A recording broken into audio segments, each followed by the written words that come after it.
Ya, baik, kita tunggu 2 menit lagi buat teman-temannya yang baru mau akan masuk.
Baik, karena sudah pukul 7:20, kita mulai saja.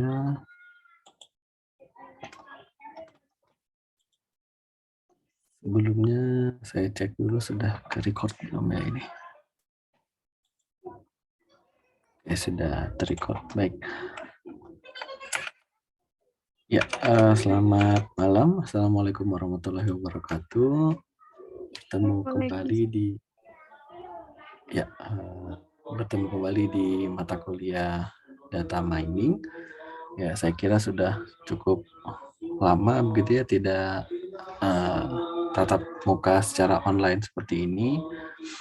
Ya, kemarin-kemarin agak sulit memang untuk di malam hari karena ada beberapa pekerjaan yang perlu diselesaikan. Oke, tadinya saya bahas ini melalui video saja, tapi saya kira karena ini ada kaitannya dengan final project atau tugas akhir nanti teman-teman untuk mata kuliah data mining ini, jadi saya kira saya bahas secara daring saja begitu. Jadi saya masih ada hutang satu pertemuan yang mungkin nanti dibahas di pertemuan berikutnya lagi, kita kejar yang kelas 3A-nya. Ya, jadi kita kembali ke pertemuan 9, ini harusnya materi pertemuan 9 terkait research publication atau publikasi penelitian. Seperti yang sudah pernah saya jelaskan di pertemuan awal, jadi data mining yang saya akan sampaikan di sini itu nanti sifatnya bukan implementatif ya, nanti bikin aplikasi atau dicoba betul-betul di studi kasus yang seperti apa, enggak. Tapi kalau praktek memang ada, tapi kalau untuk studi kasus, misalnya bikin aplikasi dan sebagainya, saya kira untuk di semester 3 belum gitu. Mungkin nanti di semester-semester berikutnya, kalau ada mata kuliah optimasi atau advance, mungkin kita akan sampai sana. Jadi untuk mata kuliah data mining ini, yang saya ampu hanya untuk fundamental, basic, dan goal-nya adalah publikasi. Nah, publikasi ini pun belum, saya kira belum saya wajibkan untuk harus masuk ke jurnal mana, enggak sih. Saya kira untuk artikel yang teman-teman hasilkan itu aja sudah cukup baik begitu. Ya, kita lanjut saja. Jadi inti dari pertemuan 9 ini sebetulnya akan kita bahas. Ya, itu ada yang sudah raise hand, kepencet atau ada yang memang mau ditanyakan? Silahkan kalau ada yang mau ditanyakan dulu. Saya ingin ini Pak, apa namanya tuh, nyampaiin apa ya, mungkin dari kemarin ketika kita UTS Pak, Betul? ngelihat data-data kayak gitu kan, terus tugas dari Bapak tuh suruh nyari ini apa ya, variabelnya mana, ininya labelnya mana. Nah, Betul. kalau bisa sih eh, kita coba belajar bareng-bareng pakai data asli gitu Pak, kayak data kemarin banyak itu. Kayak ekstraksi datanya, jadi makin kebayang gitu tentang data mining tuh. Oke. Tapi kalau misalnya untuk UTS-nya sendiri kemarin kira-kira bisa nggak atau ada kesulitan untuk mengerjakan itu? Kalau untuk saya sih lumayan Pak, lumayan. Iya, nanti akan dibahas sih sebetulnya. Nanti di akhir saya coba beri sampel sedikit ya untuk yang kemarin itu sebetulnya ada kelanjutannya gitu. Kemarin kan saya beri tugas untuk data understanding dulu. Jadi sebelum teman-teman itu mulai melakukan penambangan data, itu teman-teman harus bisa memahami dulu nih datanya itu seperti apa. Ya, tapi nanti mungkin akan kita bahas ya karena tugas UTS-nya pun sudah cut off ya, jadi nggak bisa diperbaiki lagi. Jadi bolehlah nanti di akhir kita bahas untuk dari awal sampai nanti dapat datasetnya, dan nanti akan coba saya beri jawabannya begitu ya untuk salah satu sampel dari dataset yang kemarin saya berikan. Dan nanti untuk pertemuan berikutnya juga saya akan coba kasih gambaran sedikit juga. Oke, terima kasih. Tadi siapa ya namanya?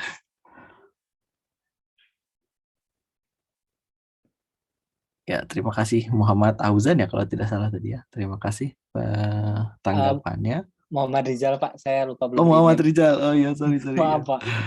Iya, Muhammad Rizal. Oke, terima kasih tanggapannya. Oke, sebelumnya kita lanjutkan dulu. Ya, jadi di eh sorry, final project ini, jadi nanti teman-teman ada tugas yang harus dikerjakan sebagai pengganti UTS ya. Sorry, pengganti UAS. Yang pertama adalah nanti tugas akhirnya itu teman-teman harus dikerjakan secara berkelompok. Dengan anggota kelompok itu maksimal 3 orang. Jadi nggak boleh lebih, tapi kalau misalnya teman-teman mau ngerjain sendiri, silahkan boleh mau dikerjakan sendiri, tapi nggak boleh lebih dari 3 orang.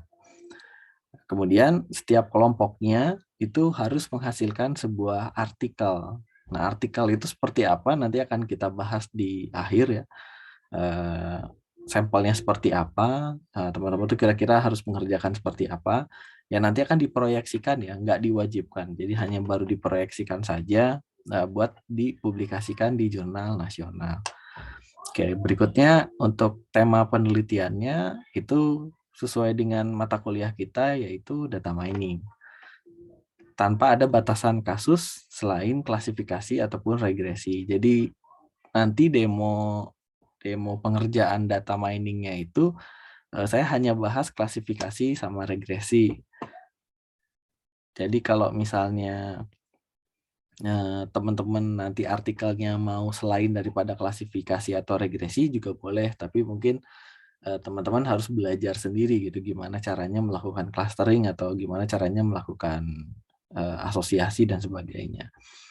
Jadi yang saya demokan hanya klasifikasi sama regresi. Oke, berikutnya dataset yang digunakan itu harus menggunakan dataset publik. Jadi nggak boleh teman-teman cari dataset sendiri.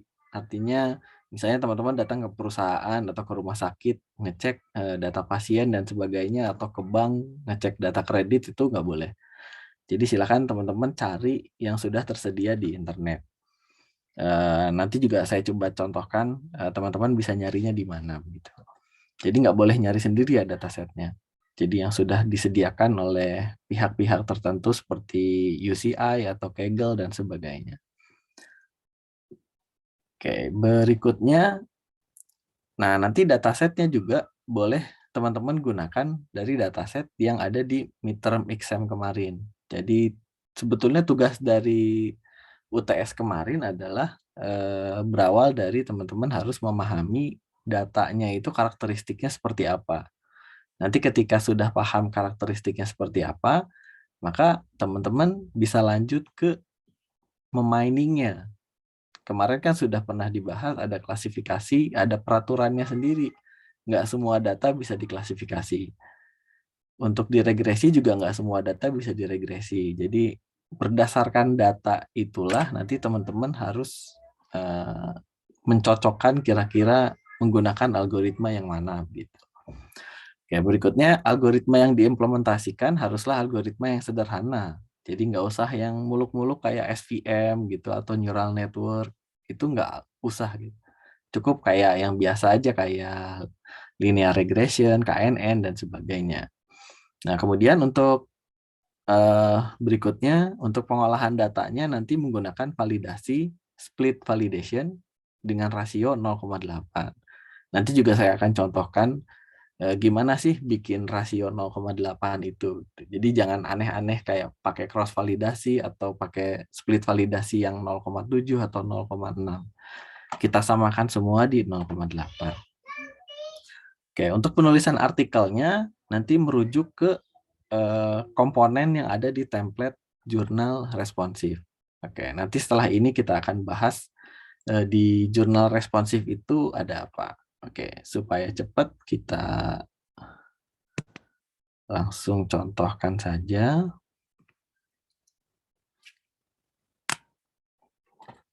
Oke, uh,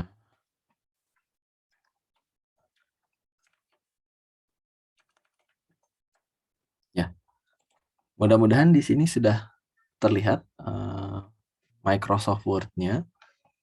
Ini berisi sebuah template dalam bentuk Microsoft Word, template dari sebuah artikel. Ini kebetulan jurnal responsif ini adalah jurnal yang dimiliki sama ARS ya. Kebetulan bidang ilmunya pun relate dengan program studi sistem informasi atau teknik informatika.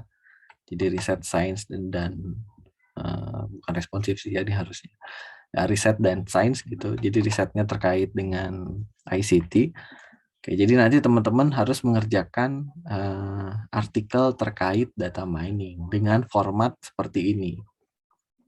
Jadi yang diminta adalah formatnya sudah ditentukan, nanti teman-teman cukup isi kontennya.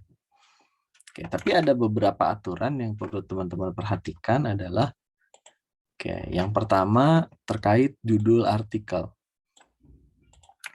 Oke, di sini ada judul artikel yang ini. Nah, ketentuannya adalah yang pertama, judul dibuat dengan singkat, maksimal 14 kata dalam bahasa Indonesia. Terdiri dari pekerjaan yang dilakukan.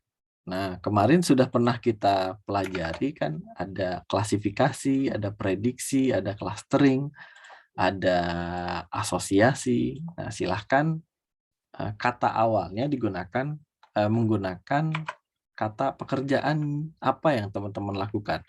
Misalnya di sini klasifikasi ya, klasifikasi itu. Kemudian dilanjutkan dengan dataset apa yang digunakan. Kalau misalnya kemarin saya contohkan di pertemuan 6 itu terkait klasifikasi kelopak bunga iris dari dataset iris. Berarti teman-teman tinggal masukkan di sini klasifikasi kelopak bunga iris. Kemudian dilanjutkan dengan algoritma yang digunakan. Kemarin saya contohkan algoritmanya adalah K-nearest neighbor atau KNN. Maka di sini dituliskan klasifikasi kelopak bunga iris menggunakan algoritma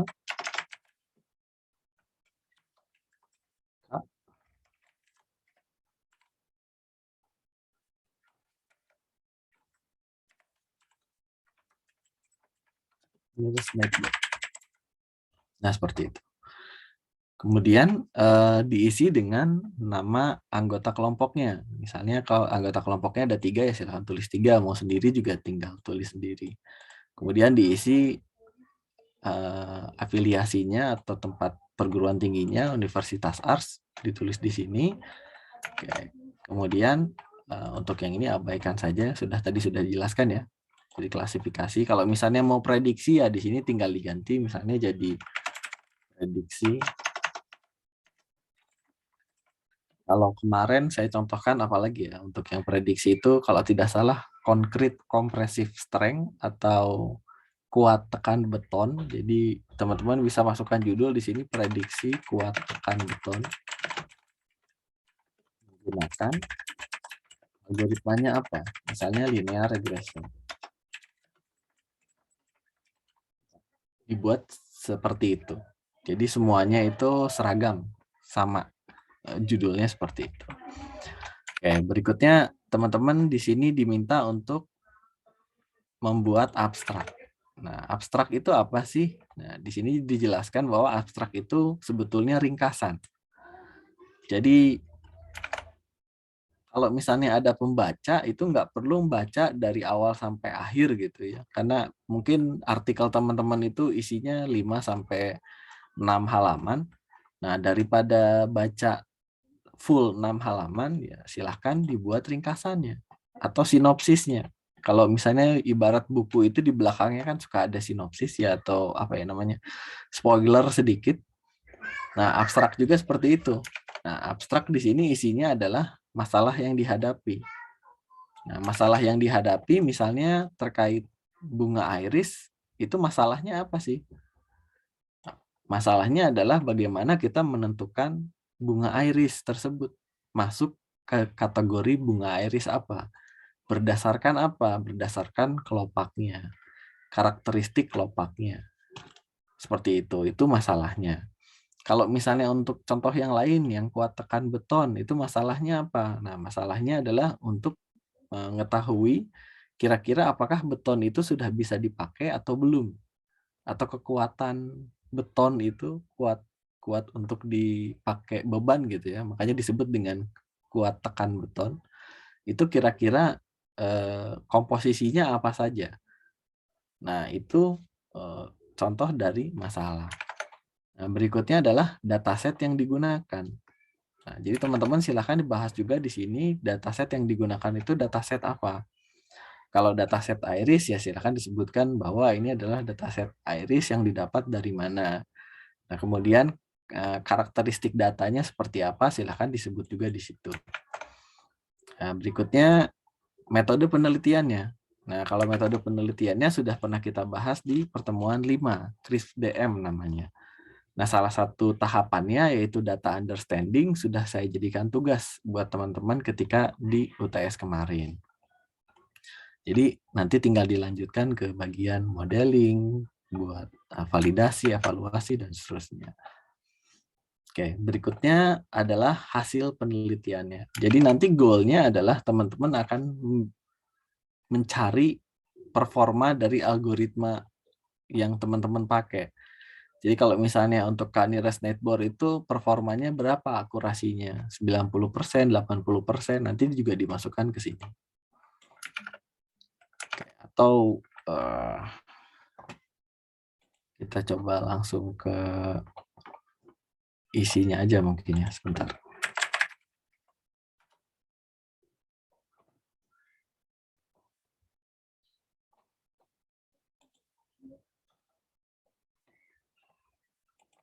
Saya coba downloadkan satu yang sudah jadi aja supaya teman-teman ada gambaran di sini.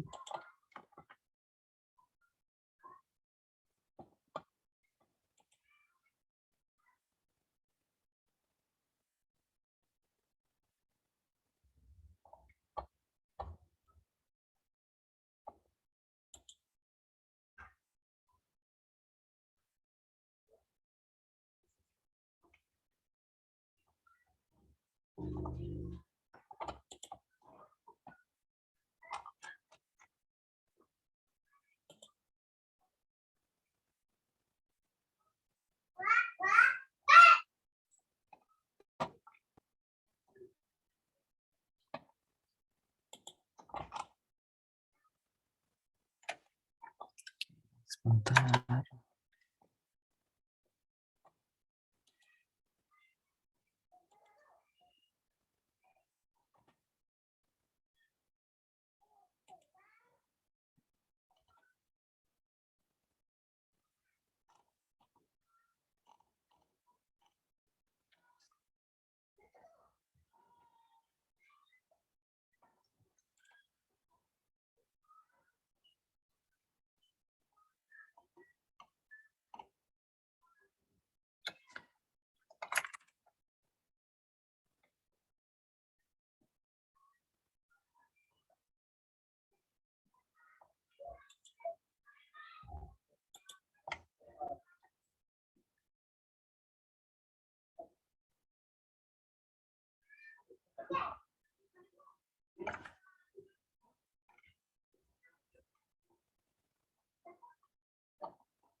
Oke.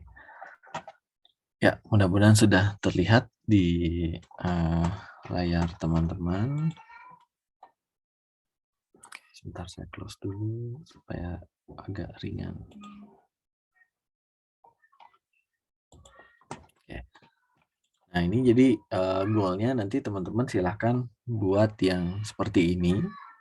Jadi judul judulnya pun sama ya, seperti yang tadi saya sampaikan. Jadi apa yang teman-teman lakukan? Oh iya, prediksi. Kemudian datasetnya apa? Oh, datasetnya itu terkait harapan hidup pada pasien kanker paru-paru pasca operasi bedah toraks. Ini kalau di UCI Machine Learning, teman-teman bisa dapetin datasetnya dengan nama thoracic surgery. Nah, jadi intinya adalah dia memprediksi harapan hidup pasien kanker paru-paru setelah operasi bedah toraks. Algoritma yang dipakai KNN juga, tapi kalau ini saya ada optimasi sedikit. Jadi boosted k-nearest neighbor. Jadi, tapi kalau teman-teman pakainya yang sederhana aja, pakai yang KNN aja. Oke, berikutnya tadi kita sudah bahas terkait abstrak. Nah, jadi abstrak ini ringkasan masalah. Yang pertama masalah ini terkait kanker paru-paru ternyata peringkat ke-6 dari 10 penyakit. Kemudian faktornya didominasi oleh asap rokok. Kemudian gimana sih caranya untuk mengatasi kanker paru-paru? Ternyata pakai operasi bedah toraks. Tapi ternyata operasi bedah toraks ini ada resikonya. Jadi bisa membuat komplikasi sampai kematian. Nah, jadi di penelitian ini akan diprediksi kira-kira nanti orang yang telah dioperasi bedah toraks itu selamat atau tidak. Nah, ini intinya seperti ini. Ini untuk masalah. Kemudian untuk datasetnya diceritakan juga. Data yang digunakan pada penelitian ini merupakan data sekunder. Artinya bukan data primer yang kita cari sendiri, tapi data publik. Isinya 470 data, 400-nya hidup, 70-nya meninggal. Kemudian algoritma yang dipakai apa? Yang dipakai adalah KNN. Kemudian hasilnya apa? Hasilnya adalah 85,11 akurasinya. Nah, seperti itu kurang lebih gambaran dari si abstrak. Nah, kemudian teman-teman diminta juga untuk membuat sebuah pendahuluan. Nah, di pendahuluan ini isinya adalah latar belakang masalah yang teman-teman coba selesaikan. Nah, di contoh di sini, latar belakang masalahnya ya kurang lebih seperti yang tadi diceritakan. Yang pertama adalah kanker paru-paru itu posisi ke-6 yang paling banyak diderita ya. Kemudian kira-kira apa sih faktor dari resiko kanker paru-paru sampai nanti pada akhirnya kira-kira masalah utamanya apa? Karena masalah utamanya adalah memprediksi apakah pasien yang setelah operasi itu bisa selamat atau tidak. Nah, kemudian yang ada tulisan seperti ini nih, ini apa sih gitu. Kemudian ini apa? Ini apa? Nah, ini adalah namanya referensi atau kutipan, sitasi. Jadi kalau teman-teman itu bikin pendahuluan, itu nggak boleh menurut teman-teman. Jadi harus ada dasarnya. Kayak saya misalnya bilang ini nih, Indonesia tahun 2014 menyatakan terdapat 10 penyakit yang paling banyak menyebabkan kematian. Itu adalah kanker paru-paru. Nah, itu kata siapa? Nggak mungkin kata saya, karena mana mungkin saya tahu soal yang seperti itu. Jadi harus diceritakan, ini dapat dari mana? Dari Global Health Data Exchange tahun 2014. Nanti bagaimana cara membuat ini juga nanti akan coba saya demokan mungkin di pertemuan terpisah. Nah, jadi harus dibuat nih referensi-referensinya supaya pembaca itu yakin, oh ternyata informasi yang teman-teman berikan itu benar. Nah, ini akan banyak sekali referensi-referensinya, ya. Termasuk untuk datasetnya pun ada referensinya, karena ketika download dataset itu kan sudah jelas ada referensinya siapa yang bikin. Nah, jadi teman-teman bikin latar belakang masalah, kemudian kajian literatur. Jadi kajian literatur itu ngebahas kayak apa sih klasifikasi gitu, apa sih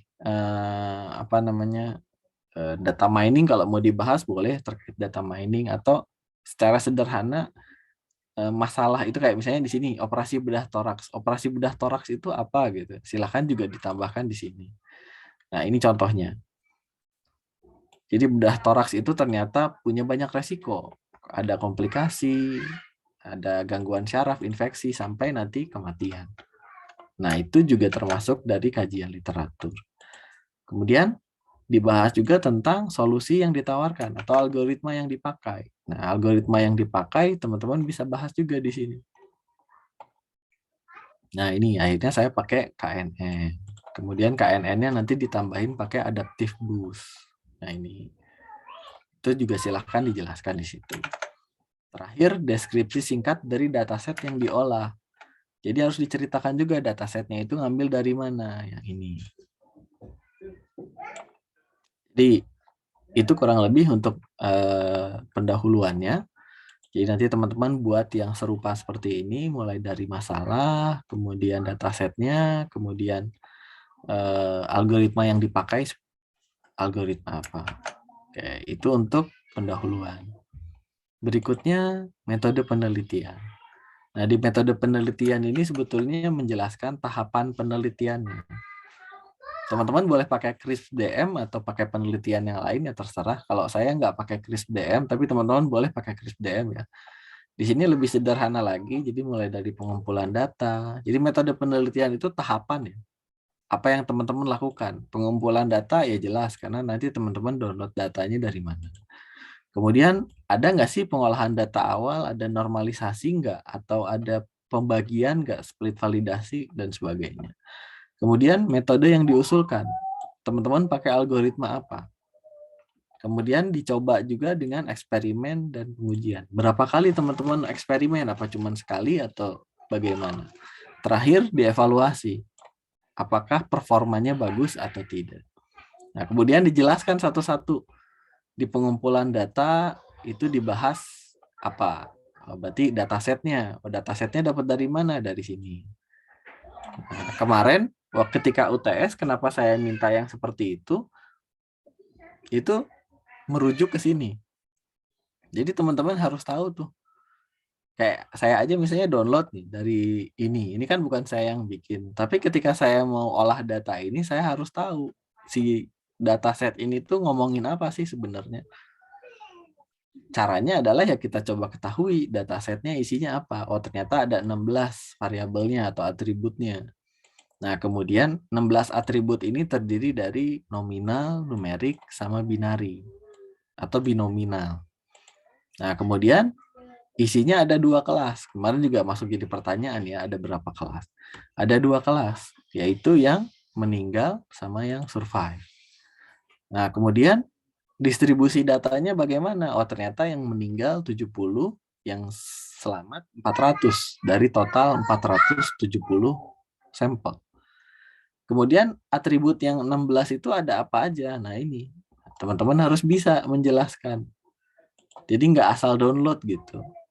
Karena ketika teman-teman download ya kolomnya segini, pre 6, pre 7, pre 9, pre 10, nggak ngerti. Tapi kalau teman-teman cari ada artinya, oh pre 7 itu ini, pre 9 itu ini, dan seterusnya. Sampai akhirnya temu label yang ini. Ada 2, mampu bertahan hidup setelah 1 tahun, bernilai T jika meninggal. Berarti kalau T itu meninggal, true. Kalau false berarti survive. Kemudian pengolahan data awalnya seperti apa, algoritma yang dipakai apa, sama eksperimennya seperti apa, sampai terakhirnya adalah evaluasi. Oke, nanti kita bisa bahas satu persatu ketika nanti kita buat salah satu sampelnya ya. Itu untuk metode penelitian. Berikutnya hasil dan pembahasan. Nah, untuk hasil dan pembahasan agak beda dengan yang di sini ya. Karena kalau di sini langsung pakai aplikasi, jadi langsung keluar nih hasilnya. 77,6, 85,11. Tapi nanti untuk yang ini ditambahkan dengan perhitungan manualnya. Jadi teman-teman harus bisa menghitung secara manual. Maksudnya manual nggak pakai Excel juga ya, tapi karena nanti kan saya contohkan pakai Python nih. Jadi kalau pakai Python itu tinggal manggil fungsi atau algoritmanya aja. Tapi nanti saya coba jelaskan juga kalau nggak pakai algoritma itu masih bisa atau enggak. Jadi algoritmanya kita sendiri yang bikin, nggak ngambil dari si Python-nya. Oke.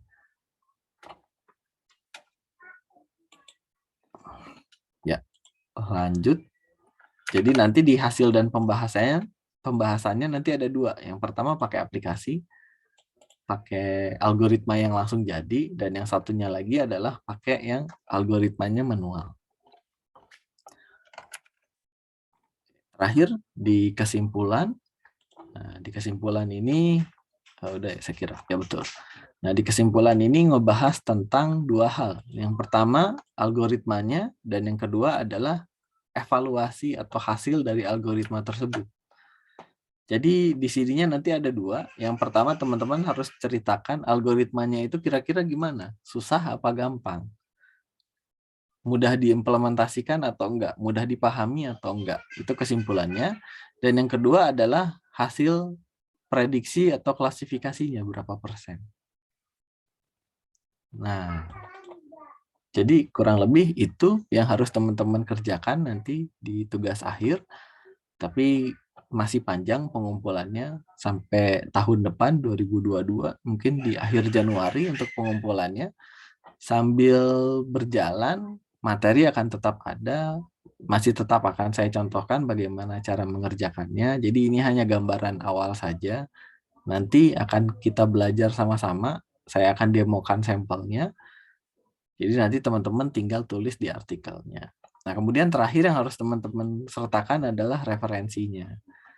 Nah, sesuai dengan yang tadi saya ceritakan, ketika teman-teman melakukan pengutipan ini, misalnya ini, Zieba sama Tom Zak, ini teman-teman harus sertakan di referensi di akhir, supaya nanti bisa kita lihat referensi utamanya dari mana. Yang ini. Oke, tapi nanti akan kita bahas lagi di akhir, ketika sudah mendekati penulisan. Oke, saya kira itu. Sekarang kita berlanjut ke tadi ada requestan dari teman kita terkait kita membahas soal ya sebentar. Kita membahas soal UTS-nya ya.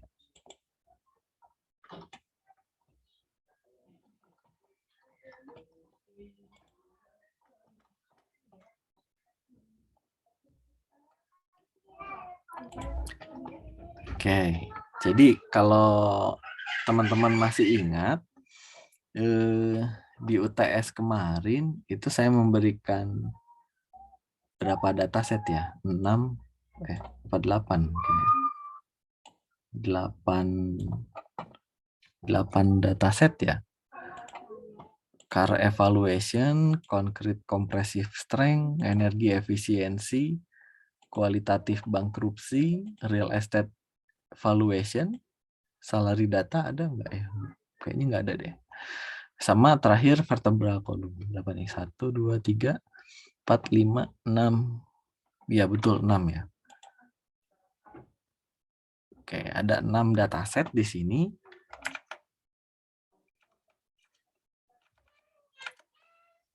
Oke, kita bahas ya.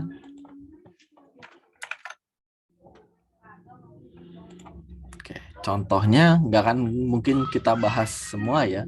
Kita bahas 2 aja lah sebagai contoh. Yang satu klasifikasi, yang satu regresi. Oke, yang pertama yang klasifikasi dulu. Ini ada dataset vertebral column.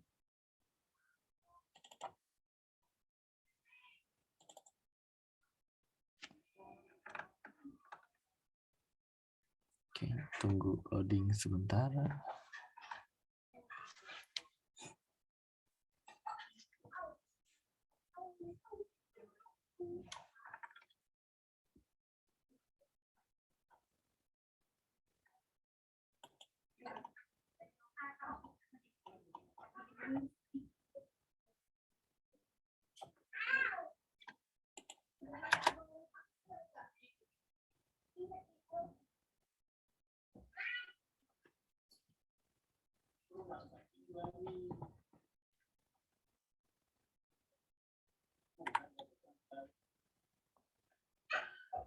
Oke, ya. Excel-nya mudah-mudahan sudah terlihat ya. Ini contoh untuk dataset yang vertebral column. Oke, sebentar saya buka soalnya juga supaya ingat.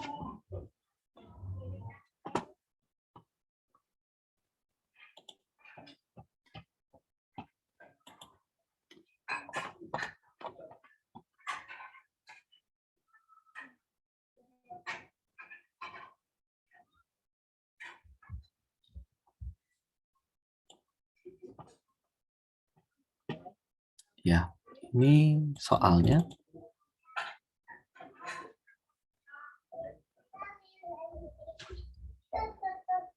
Oke, mudah-mudahan sudah terlihat juga ya untuk soal UTS-nya. Oke, kita bahas mulai dari yang nomor 1. Oke. Jadi kenapa sih saya beri contoh atau saya beri tugas seperti ini? Karena di tahapan metode penelitian yang cross industri dari industri apapun dengan data mining atau CRISP-DM itu ada tahapan yang namanya data understanding atau memahami isi datanya. Kenapa sih kita harus pahami? Karena datanya ini saya nggak minta data yang teman-teman cari sendiri. Jadi teman-teman datang ke ini misalnya soal apa nih? Soal car evaluation. Misalnya teman-teman datang ke mana yang di kota Bandung itu atau ngecek sendiri di OLX gitu. Terus ngambil data sendiri, bukan itu yang diminta. Jadi saya hanya minta teman-teman nggak usah bikin datanya download aja. Nah, kebetulan datanya sudah saya sediakan juga. Nah, tapi nanti supaya fair, gimana caranya download dari awal, nanti boleh juga. Nanti kan kita bahas gimana caranya download dari awal. Tapi nggak susah kok sebetulnya. Ini ketika yang saya share ke teman-teman ini sudah rapih dan sudah siap untuk dikerjain gitu ya. Tapi nanti saya ceritakan juga asal mulanya dari mana. Intinya saya juga nggak bikin. Gitu. Ya, tahap pertama yang saya minta adalah pertanyaan pertama, dimensi data. Jadi teman-teman harus tahu dimensi data. Artinya dimensi data ini sewaktu awal itu saya pernah contohkan bahwa dataset itu awalnya isinya baris dan kolom kan ya. Berarti itu seperti kotak ya kalau diibaratkan. Ada panjang sama ada lebar atau ya ada tinggi atau ada panjang. Jadi teman-teman harus ketahui dimensi datanya buat apa? Supaya teman-teman bisa tahu seberapa besar datanya. Karena yang namanya besar itu relatif. Apakah misalnya jumlah datanya 1000 itu sudah besar atau belum? Apakah kalau sampelnya 1000 tapi kolomnya cuma 2 itu besar atau sedikit? Besar atau kecil? Kalau kolomnya ada 900 tapi sampelnya 2 itu besar atau kecil? Nah, itu relatif jadi untuk besar atau kecilnya. Tapi teman-teman harus pahami yang namanya dimensi data. Supaya tahu, oh seberapa besar. Maksudnya bukan apakah ini besar atau kecil ya, bukan. Tapi teman-teman harus tahu segede apa sih datanya gitu. Caranya adalah teman-teman harus ketahui berapa banyak sampelnya. Sampel dari dataset yang ingin teman-teman olah itu berapa? Terakhir, dari atributnya. Sampelnya dan atributnya. Oke, kalau kita kembali ke pertemuan kedua atau ketiga, yang namanya atribut itu yang mana? Yang namanya atribut yang ini. Oke, 1, 2, 3, 4, 5, 6, 7. Ada 7 atribut di sini. Tapi nggak semuanya atribut. Yang pertama adalah pelvic inilah, lumbar ini, sakral ini, pelvic ini, sama spondylolisthesis. Ini ada 6 atribut ditambah dengan 1 label. Labelnya namanya low back pain. Oke, low back pain ada 6 atribut. Nah, kemudian sampelnya berapa? Sampelnya tinggal kita tarik ke bawah.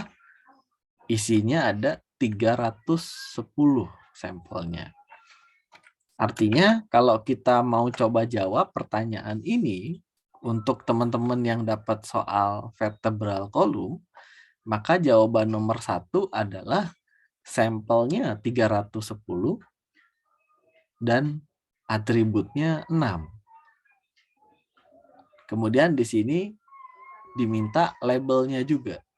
Nah, labelnya teman-teman silahkan cek. Ada labelnya ada berapa? Yang pertama normal. Yang kedua spondylolistesis. Yang ketiga adalah disk hernia. Berarti labelnya ada 3. Disk hernia, normal, dan spondylolistesis. Artinya labelnya itu adalah polinominal. Karena lebih dari 2. Kalau cuma 2, true all false, itu binominal. Nah, kemudian pertanyaan nomor 2. Teman-teman harus tahu atribut datanya. Berarti teman-teman harus ketahui nih, atributnya tuh apa aja. Nah, sementara kemarin saya nggak tanya apa maksud dari atribut tersebut. Tapi nanti ketika teman-teman ngerjain yang UAS, itu harus tahu juga apa sih pelvic incidence, apa sih pelvic tilt, apa sih lumbar lordosis angle, dan sebagainya gitu ya. Yang namanya aneh-aneh ini. Ini nggak susah kok. Cuman nanti ketika teman-teman download, itu ada jurnalnya, ada artikel jurnalnya juga. Nanti teman-teman tinggal baca. Nggak susah. Tapi pertanyaan di UTS ini adalah teman-teman cukup sebutkan atributnya apa aja. Atributnya ya ini. Pelvic ini, lumbar ini, sakral ini, pelvic ini, sama grade of spondylolistesis. Jadi atributnya ada 6, sebutkan 6 itu apa, dan jenisnya apa. Apakah kategorikal atau numerik. Numeriknya apakah interval atau rasio. Kategorikalnya atau nominal atau ordinal. Nah, dilihat dari jenisnya, ini kira-kira jenisnya apa? Otomatis pasti numerik. Kenapa numerik? Ya isinya angka semua gitu. Kalau ada tulisan yes, no, positif, negatif, ya itu kategorikal. Kemudian membedakan antara interval dan rasio apa? Kalau interval sesuai dengan namanya ada intervalnya. Misalnya suhu dari 0 sampai 100. Oh ya itu interval. Nah kalau yang ini kan tidak ada nih intervalnya. Dari berapa sampai berapa nggak jelas, nggak ada nilai maksimumnya, nggak kayak nilai gitu. Nilai dari 0 sampai 100, oh ya udah, berarti nggak bisa nilainya 101. Tapi kalau yang ini nggak jelas, batas akhirnya berapa, batas awalnya berapa, bahkan dia bisa minus juga. Berarti ini tipenya adalah numerik rasio. Oke, itu jawaban nomor 2. Dan yang ketiga, label data. Nah, label data teman-teman fokus ke sini. Meskipun kolomnya cuma 1 nih, labelnya cuma 1, karena jarang yang labelnya ada 2 ya. Meskipun ada juga yang labelnya ada 2 ya. Nah, tapi yang dimaksud adalah isi dari label ini ada berapa. Kalau ada 2 namanya binominal. Kalau lebih dari lebih dari 2 namanya polinominal. Jadi pertanyaan nomor 3 adalah teman-teman ketahui labelnya ini tipenya apa? Apakah kategorikal atau numerik? Nah, dilihat dari namanya kan nggak mungkin numerik ya, pasti kategorikal. Tapi kategorikalnya ini dia punya berapa nilai? Ternyata ada 3. Disk hernia, spondylolistesis, atau normal tadi terakhir. Nah, itu jawaban nomor 3. Nah, jawaban nomor 4, distribusi data. Nah, karena labelnya tadi ada 3, teman-teman harus ketahui berapa sih jumlahnya si disk hernia. Caranya ya tinggal teman-teman cari yang disk hernia ini berapa gitu. Tinggal dihitung. Kalau di Excel di count. Tapi ini supaya cepat diginiin aja.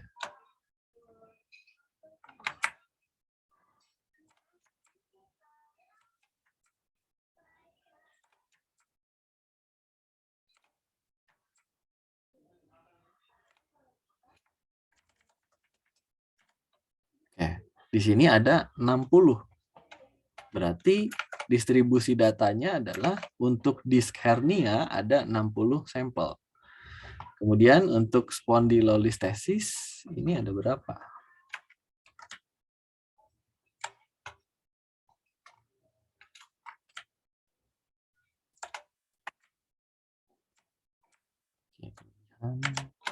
Nah, ada 150. Berarti spondilolistesis ada 150. Terakhir untuk yang normal ada 100. Berarti 100 normal, 150 spondilolistesis, dan 60 si dyshernia. Kenapa sih saya tanya distribusi data? Karena nanti nyambung ke split validasi. Ketika split validasi, ngebaginya nggak boleh langsung ini dibagi jadi 80% dan ini jadi 20%. Enggak. Tapi disk hernia ini harus dibagi 80% sama 20%. Berarti disk hernia ini dataset trainingnya adalah 60 ya tadi, 60 dikali 8. Kemudian untuk data testingnya adalah 20 kali 8. 20 ya, 20 kali 60, sorry. Berarti ada 12. Nah, sisanya masuk ke training. Jadi teman-teman harus bisa ngebagi itu supaya adil, supaya terdistribusi dengan baik. Kalau main dibagi 20 kali 80, berarti mungkin nanti dyshernianya bisa masuk training semua. Atau dyshernianya bahkan masuk testing semua. Nah, supaya menghindari itu, kita harus bagi secara adil. Makanya saya tanya distribusi data aja. Nah, terakhir, kita bicara soal model data. Nah, kira-kira soal yang seperti ini itu bisa dipakein algoritmanya apa ya? Apakah bisa pakai regresi? Nggak bisa. Kenapa regresi nggak bisa? Padahal ininya numerik. Kalau teman-teman cek lagi di pertemuan sebelumnya, syarat untuk regresi adalah labelnya harus sifatnya numerik atau jenisnya numerik. Sementara kalau jenisnya bukan numerik, itu nggak akan bisa diregresikan. Maka untuk contoh soal seperti ini, dia cuma bisa pakai model data klasifikasi. Algoritmanya bisa pakai KNN, bisa pakai naive Bayes, pakai decision tree, dan seterusnya. Nah, maksudnya seperti itu. Jadi nanti ketika kita sudah lanjut ke project untuk UAS, kita langsung olah datanya. Pakai apa? Klasifikasi untuk algoritma yang ini. Untuk dataset yang ini. Algoritmanya apa? Nanti terserah, bebas. Teman-teman nanti mengerjainnya pakai algoritma apa. Oke, itu untuk contoh yang klasifikasi atau vertebral column. Kita coba lagi, latihan lagi untuk yang regresi. Pak, Ya. kalau contoh regresinya boleh yang real estate valuasi nggak, Pak? Real estate valuasi. Oke, sebentar.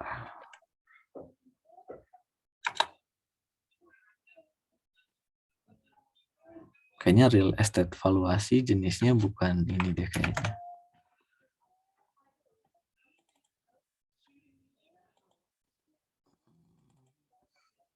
Kita lihat dulu real estate evaluasi jenis datanya seperti apa ya.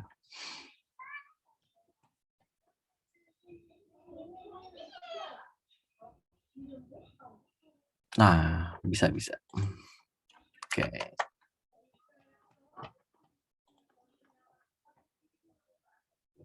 Oke, sip. Ya, mudah-mudahan sudah terlihat untuk yang real estate valuation. Ya, jadi ini contoh untuk yang regresi. Regresi terkait, nah sesuai dengan namanya. Oh iya, sorry. Tadi yang vertebral column ya. Buat teman-teman nanti yang mau ngerjain vertebral column itu intinya adalah tentang kerusakan tulang belakang, tapi bagian bawah. Jadi mendekati tulang ekor. Bahasa Inggrisnya low back pain. Jadi atribut-atribut yang 6 tadi itu adalah sudut kemiringan dari si tulangnya. Jadi pelvic tilt, pelvic apa ya tadi? Banyak lah. Itu adalah semua derajat kemiringan dari si tulang terhadap tulang yang lain. Kemudian yang tadi kelasnya spondylolisthesis, kemudian herniated disc atau disc hernia sama yang normal itu adalah jenis-jenis penyakitnya. Nah, seperti itu. Jadi nanti teman-teman belajar juga isi dari atributnya apa. Nah, sementara kalau untuk yang real estate valuation ini sesuai dengan namanya, ini kira-kira tentang apa nih? Nah, real estate ya berarti tentang perumahan. Valuasi ya berarti nilainya, nilai dari si perumahan. Berarti kiranya kalau misalnya mau dijadiin judul artikel yang tadi, maka kira-kira bakal jadi prediksi harga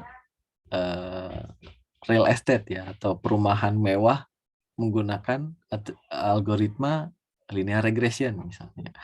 Atau di sini kalau teman-teman sudah masuk ke labelnya house price of unit area.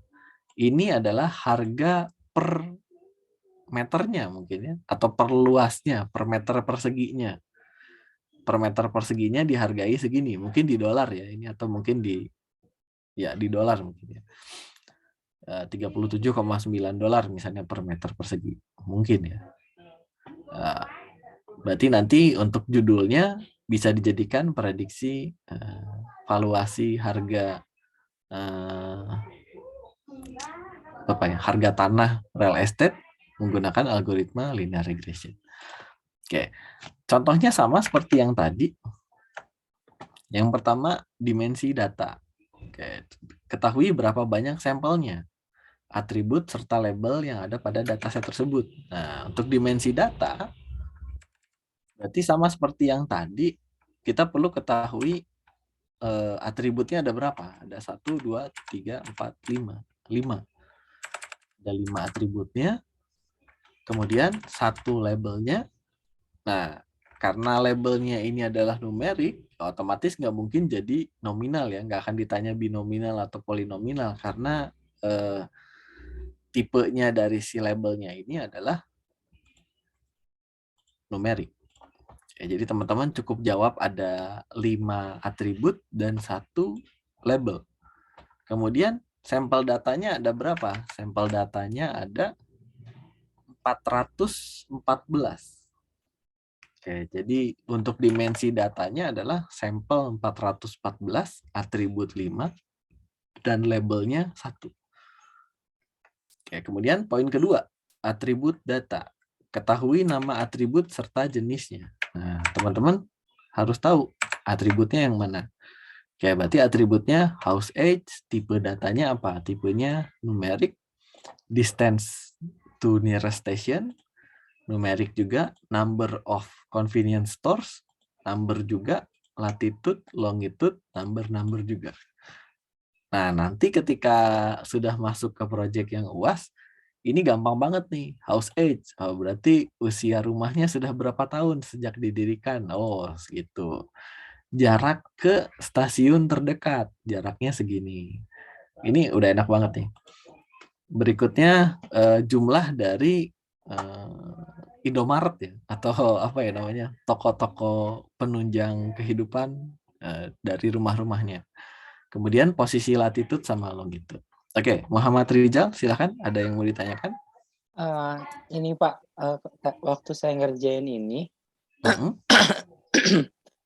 punten maaf. Iya. Yang membuat saya bingung tuh, misal nih yang row 2 nih, host age-nya 32, distance-nya segini, nomornya segini, terus host price-nya kok harganya segini. Jadi saya malah mikirin kayak, ini host price tuh kenapa bisa jadi segitu? Jadi kayak nyari rumus itu seharusnya itu nggak usah terlalu dipikirkan kan, Pak? Nggak usah. Nanti ketika UAS baru itu dipikirin. Makanya saya Kan kayak hanya data ini gimana saja. cara ngitungnya, itu buat stres. Oh ya, dan satu lagi Pak, saya baru sadar akhiran NIM saya tuh 0. Saya malah ngerjain yang real estate buat yang akhirannya 6. Maaf. Oh, Pak. ketuker. Oh Iya. iya, nanti gampang lah itu, nanti tinggal dikonfirmasi aja. Baik, Pak. Oke, nggak masalah kalau yang itu. Oke, iya betul. Tapi keresahan Muhammad Rizal itu betul. Karena nanti kita pemikiran untuk di data scientist itu adalah kok bisa harganya segini. Betul itu tadi cara pikirnya. Cuman untuk soal UTS kemarin itu belum ditanyain sampai situ belum. Nanti yang akan kita cari adalah kok bisa dapat angka-angka yang ini.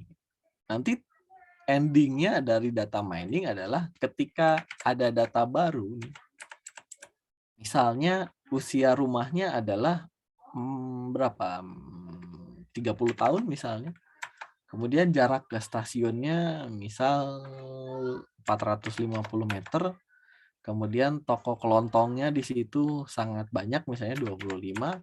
Kemudian longitude sama altitude-nya 20 sama 100. Nah, kira-kira harga per meter perseginya berapa? Itu yang bakal kita cari. Mencari yang ini, data baru. Otomatis dari mana data baru ini bisa kita ketahui? Tentu saja dari data yang lama. Nanti kita cari yang mirip-mirip sama 30 ini, oh ya berarti ini mungkin. Gitu. Atau ini mungkin. Tapi tidak sesederhana itu. Pendekatannya juga beda-beda. Waktu di pertemuan 3, saya pernah jelaskan ada similarity function. Oh, berarti kita cari yang mirip-mirip, yang dekat-dekat. Kira-kira data baru tadi itu dekatnya ke yang mana nih? Gitu. Atau pakai covariance matrix. Kalau covariance matrix berarti kita harus ketahui dulu atribut ini pengaruhnya ke sini berapa banyak. Atribut yang ini pengaruhnya ke sini berapa? Atribut ini pengaruhnya ke sini berapa? Baru nanti kita hitung. Nanti bakal ketemu nilai yang ini. Atau pakai frekuensi tabel. Kalau frekuensi tabel itu basisnya statistik. Nanti kita cari yang rata-rata usianya 10 sampai 20 berapa, yang rata-rata jarak dengan stasiunnya berapa ke berapa, itu harus diskalain sih. Ya, nantilah kita bahas itu secara lebih detail. Oke. Kita lanjut tadi untuk yang atribut data ya. Berarti atribut data semuanya sama ya. Numerik, teman-teman cukup sebutkan saja ininya, kemudian diisi dengan numerik. Berikutnya label data. Nah, label data yang ini, label datanya cuma satu. Berarti label data, nama labelnya adalah house price of unit area. Atau kalau di bahasa Indonesia ini ya, harga rumah per meter persegi lah gitu. Tipenya adalah numerik. Nah, kemudian distribusi data. Nah, ini agak beda dengan yang klasifikasi. Karena distribusi data ini labelnya tidak ada ya. Maksudnya tidak ada itu ya angkanya bisa beda-beda dari 0 sampai 100 gitu ya. Jadi cukup distribusi data ini bisa teman-teman nggak isi pun saya benarkan. Atau teman-teman diisi dengan rata-rata juga saya benarkan. Teman-teman isi nilai terendah sampai nilai tertinggi juga tetap saya benarkan. Karena untuk yang distribusi data ini sebetulnya diisi dengan statistik begitu. Nah, terakhir untuk model data. Nah, untuk model data teman-teman harus ketahui atributnya isinya apa aja. Oh iya, numerik semua. Kemudian labelnya isinya apa? Oh, numerik juga. Artinya kira-kira model data yang paling cocok untuk mengolah data ini apa? Yang paling cocok adalah regresi. Kenapa nggak klasifikasi? Klasifikasi nggak bisa karena labelnya tipenya numerik. Klasifikasi baru bisa dilakukan kalau labelnya tipenya adalah kategorikal atau nominal ya, baik itu binominal atau polinominal. Sementara kalau untuk atributnya itu bisa regresi, bisa klasifikasi juga. Ya, itu untuk menjawab soal UTS kemarin gitu ya. Nah, kemudian setelah ini mau diapakan lagi? Nah, nanti goal kita adalah bikin yang seperti ini. Jadi saya hanya demokan, nanti sebetulnya ini dibahas di pertemuan besok, tapi saya kasih sedikit spoil karena belum selesai juga untuk bagian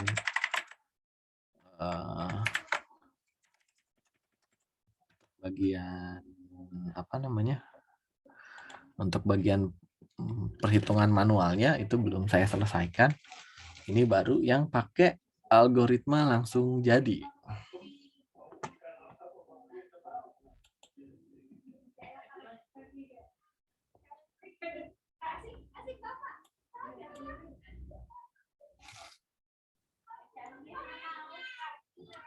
Oke. Tapi ini saya nggak pakai contoh yang car evaluation ya. Saya pakainya yang concrete compressive strength. Ya, jadi buat teman-teman yang mungkin baru melihat ini itu apa, ini adalah Google Colab. Jadi kita bisa berkolaborasi dengan cara mengcoding, kolaborasi coding maksudnya ya, yang sudah disediakan platformnya sama Google. Kebetulan di sini bahasa yang support cuman Python aja setahu saya. Nah, sebetulnya tadinya mau saya kasih demo untuk RapidMiner nanti akhir aja deh. Soalnya kalau misalnya RapidMiner-nya ditunjukin di awal nanti terlena. Satu lagi untuk yang R, kalau yang R nanti harus nginstal lagi dan sebagainya, capek. Mending pakai yang ini, yang online, nggak usah nginstal apa-apa juga sudah jadi. Nah, ini bahasa pemrogramannya adalah Python. Nah, saya nggak akan ngajarin gimana cara Python-nya dari awal sampai akhir, karena beberapa juga ya kalau teman-teman mau belajar silahkan belajar sendiri, tapi nanti belajarnya langsung sesuai dengan kebutuhan untuk mengolah data begitu ya. Oke, di sini kenapa saya ambil yang mudah gitu ya, maksudnya kan di tugasnya saya minta teman-teman mengerjakan dua hal. Yang pertama pakai algoritma yang sudah jadi. Contohnya ini linear regression sudah saya import. Nah, ini yang bikin bukan kita, tapi dari Scikit atau dari Scikit atau macam-macam lah terserah. Tapi itu sudah jadi. Nah, kalau sudah jadi ya kurang enak gitu mainnya. Berikutnya yang kedua nanti kita harus bikin sendiri algoritma linear regression sendiri. Caranya itu gimana? Oke, jadi di sini baris yang ini untuk mengimport beberapa library di luar daripada Python. Ini ada Pandas. Pandas itu buat nanti menghandle data frame. Data frame itu isinya buffer dari dataset. Jadi ketika datasetnya ini diupload nih, bentuknya CSV, nanti ditampung di data frame. Nah, data frame-nya namanya data. Ya, nantilah dijelaskan. Kemudian untuk NumPy, ini untuk perhitungannya. Dipakai nanti di akhir buat ngitung errornya. Ini buat Matplotlib sama Seaborn ini buat nanti grafik, tapi belum selesai saya masukkan juga contohnya seperti apa. Dan I/O ini input-output buat upload filenya. Kemudian ini algoritma yang dipakai. Kemudian ini untuk split validasi. Dan yang ini untuk nanti evaluasinya. Oke. Kita contohkan aja. Kayak cara ngerunningnya, kita bisa ngerunning per baris. Bedanya dengan beberapa algoritma yang lain ya. Bahasa pemrograman. Kalau yang ini modelnya seperti notebook gitu ya. Jadi kita coba satu persatu. Nah, ini jenisnya uploadan filenya. Jadi kita harus siapkan dulu dataset yang mau dipakai.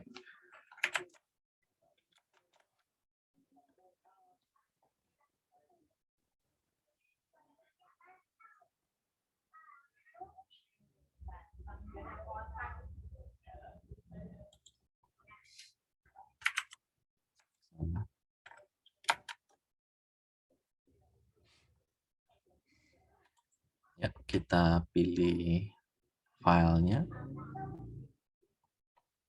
Ini juga kekurangannya filenya harus sama namanya dengan yang nanti mau kita import. Ini namanya concrete compressive strength atau kuat tekan beton.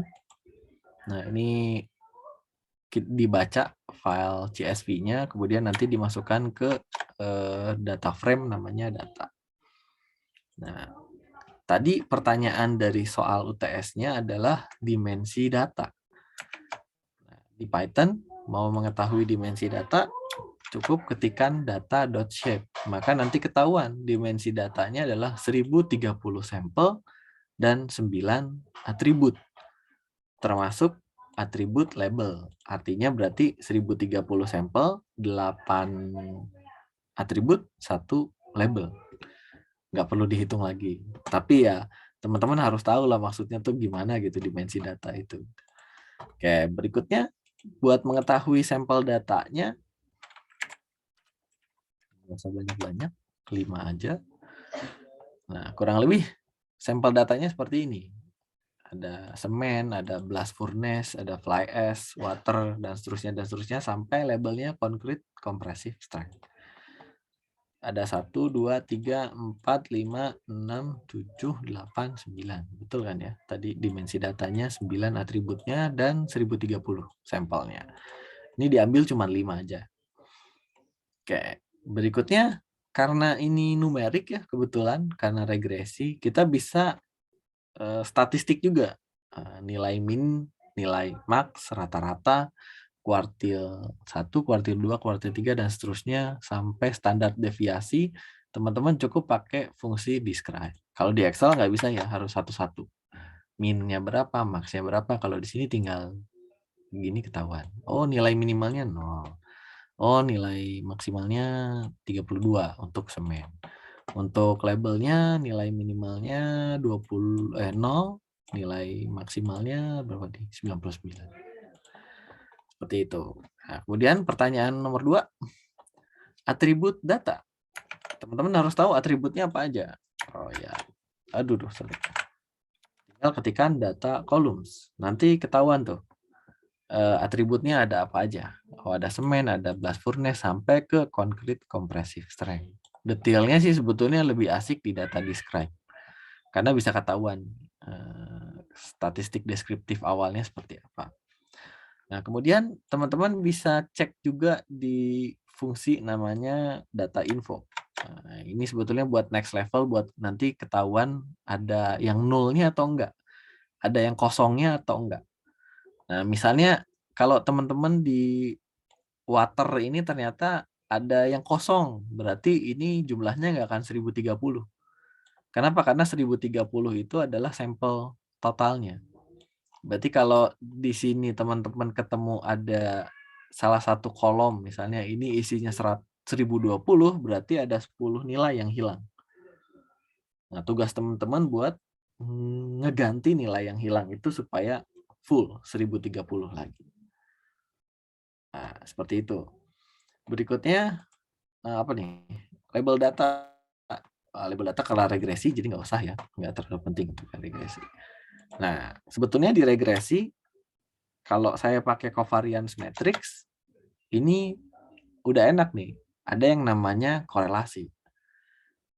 Tadi saya pernah ceritakan ketika tadi, gimana sih maksudnya korelasi itu adalah pengaruh atribut semen terhadap labelnya. Itu pengaruhnya berapa? Semen terhadap concrete compressive strength. Oh, berarti nggak terlalu berpengaruh nih, karena pengaruhnya min 0,02. Yang paling pengaruh ya 1 gitu. Mendekati 1 semakin bagus. Contohnya di sini yang pengaruh banyak adalah mana nih? Nggak ada, agak sulit juga ya. Ini ada paling dekat water nih. Water 0,03, blast furnace 0,02, super plasticizer itu 0,009. Ya, itu adalah korelasinya. Nah, kemudian nanti ke depannya yang akan kita lakukan adalah kita akan buat gimana caranya kita memprediksi data baru.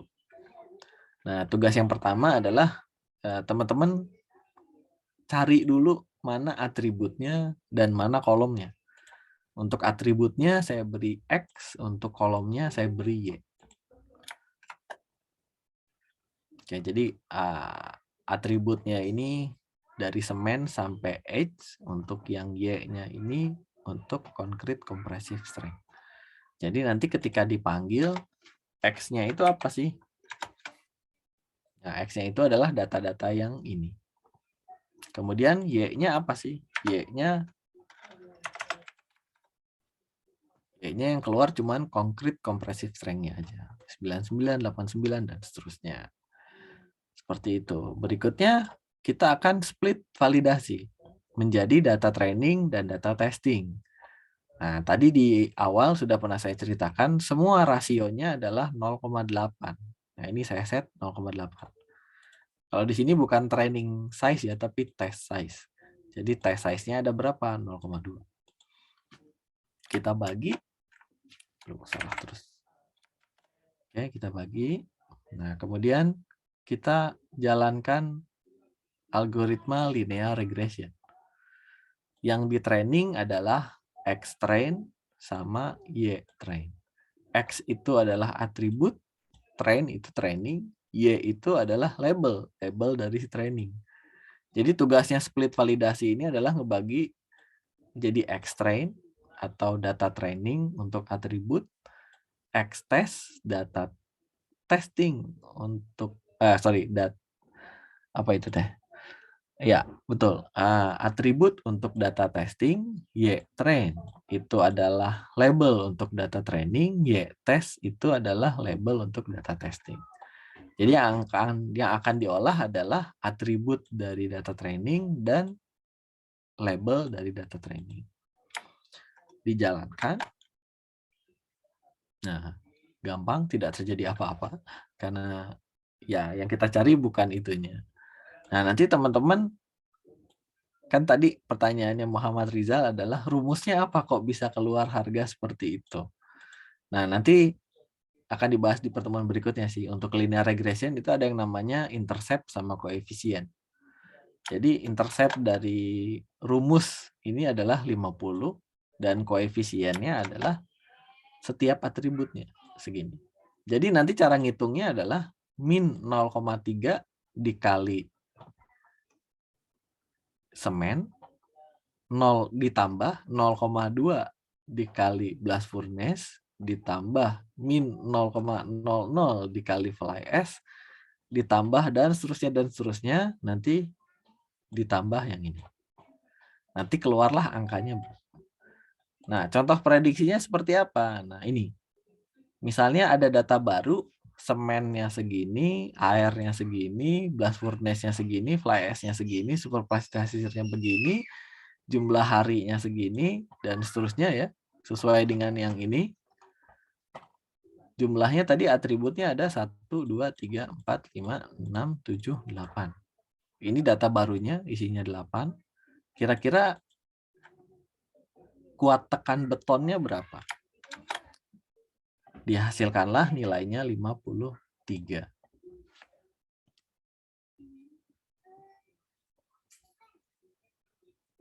Oke, apakah ada kesepakatan untuk jumlah 0 di belakang koma? Ya, sebetulnya nanti ada settingan lagi untuk di belakang komanya itu mau berapa. Tapi untuk ini di fundamental, biarlah si Python-nya nanti yang ngitung komanya berapa. Untuk di tampilannya sih nggak perlu di set harus 2, harus 3, itu belum perlu maksudnya. Nanti biar si Python-nya sendiri yang mengerjakan. Karena nanti di sini pun nanti keluarnya komanya nggak akan banyak-banyak sih. Oke, ini untuk prediksi data baru, nilainya segini dan segini dan segini, ternyata menghasilkan kuat tekan beton 53. Jadi belum terlalu baik begitu. Nah, tapi goalnya adalah yang saya minta bukan prediksi terhadap data barunya, tapi kemampuan linear regression ini untuk melakukan prediksi seperti apa kemampuannya. Jadi tugas kita adalah membandingkan data aktual atau data aslinya. Misalnya data aslinya 35. Kita prediksi berapa? Kita prediksi 49. Dia ngaco berarti ya. Data aslinya 30. Kita prediksi 51. Oh, ngaco juga.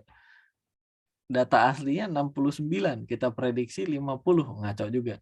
Nah, tapi yang bikin ngaco bukan kita ya, linear regression-nya. Berarti masih ada yang kurang nih, linear regression-nya harus diapain lagi. Tapi karena fundamental, jadi kita nggak bicarain bahwa algoritma itu jelek, nggak. Yang penting teman-teman bisa pakai aja linear regression seperti apa. Jadi kita akan pakai akan kita bandingkan aktual aslinya berapa dan prediksinya berapa. Nah, di sini ada aktualnya adalah Y-test. Y-test itu apa nanti saya jelaskan lagi. Y-pred itu apa nanti saya jelaskan lagi.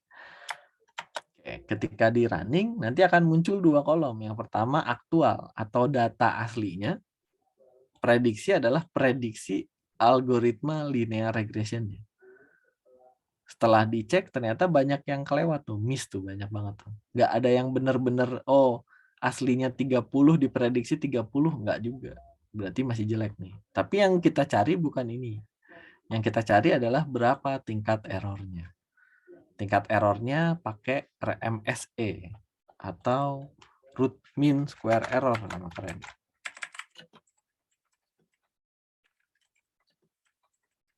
Nah, yang saya minta ininya.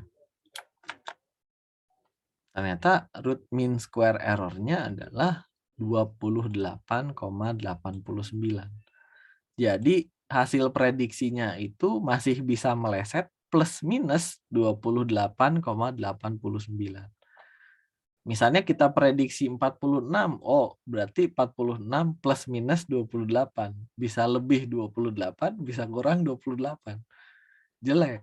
Karena yang paling bagus itu adalah errornya 0, sekian-sekian atau 1, sekian-sekian. 5% lah, 5 lah paling sedikit itu.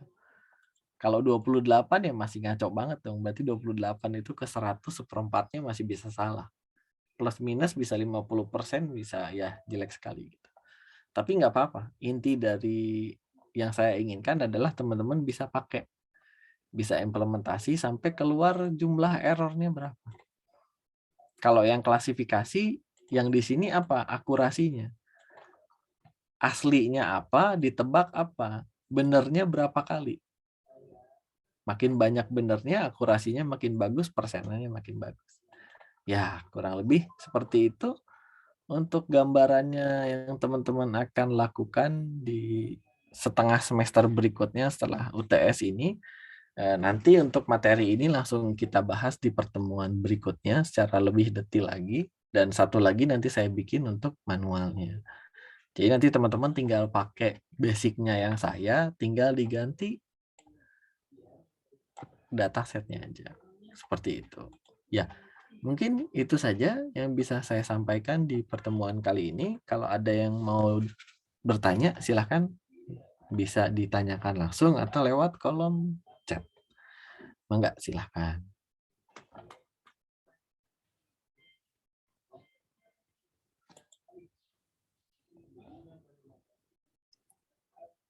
Oke, ada yang mau ditanyakan?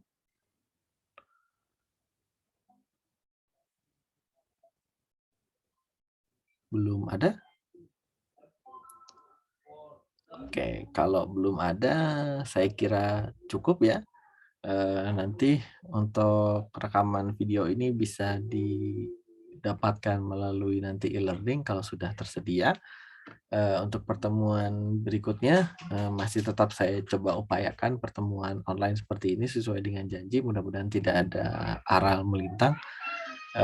Pembahasannya yang tadi ya terkait regresi sampelnya seperti apa. Jadi nanti teman-teman kalau yang tertarik dengan dataset yang lain tinggal ganti aja gitu, nggak akan susah.